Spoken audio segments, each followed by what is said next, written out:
Welcome to Loud Light's 8th year covering what happens each week inside the Kansas State House. I'm Davis Hammett, and this is week 1 of the 2024 Kansas legislative session.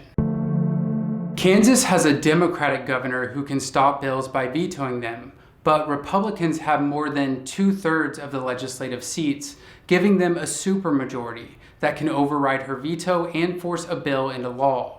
While they have this power, the real influence is held by legislative leaders, specifically the Senate President Ty Masterson and Speaker of the House Dan Hawkins. These two people have complete power over the legislative process, like who sits on what committees and even decide if legislators are allowed to debate a bill. It is mainly up to them whether this will be the session that legislators finally vote on medical marijuana, expanding Medicaid, and other popular policies in Kansas.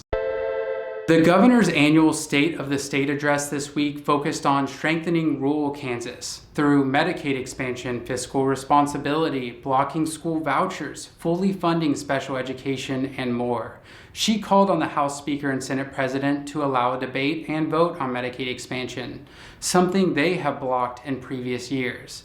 The Speaker gave the Republican response and focused on President Biden, Communist China, and a flat tax to lower taxes on wealthier Kansans.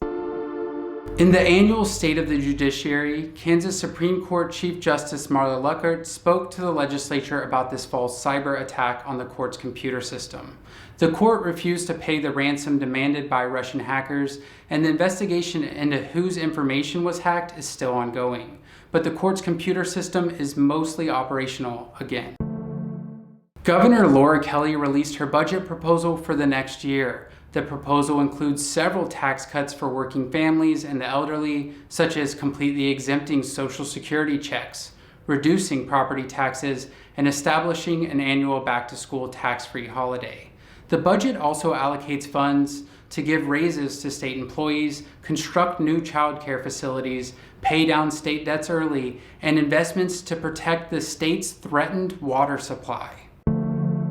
A group of Republican legislators have introduced what some call a vigilante abortion ban, which is modeled after the controversial Texas legislation that bans nearly all abortion and allows any person to file a lawsuit against those who seek or assist someone seeking an abortion. In August 2022, Kansas overwhelmingly rejected a constitutional amendment that would have allowed the legislature to ban abortion. And if passed, this bill would likely be challenged in court for violating the Kansas Constitution's right to bodily autonomy. Kansas has mostly recovered from the Brownback tax experiment, which left the state with yearly billion-dollar deficits. Kansas now has a multi-billion-dollar surplus, and this session's main focus will be tax cuts, specifically which Kansans should get a tax cut. A bipartisan coalition has teamed up with Governor Laura Kelly to focus on tax cuts for working families, while Republican leadership is again pushing to cut income taxes for higher income Kansans. Another focus will be if Kansas legislators finally get a chance to vote on joining nearly every state in the country in expanding Medicaid. Also expect debates on moving public money to private schools, funding special education, restricting voter access, medical marijuana, and more. This will be a big year as legislators use the session to position themselves before they're up for election in November. If you appreciate these videos, please become a monthly donor at loudlight.org/donate. Stay tuned, stay engaged, and until next time, thank you so much, Kansas.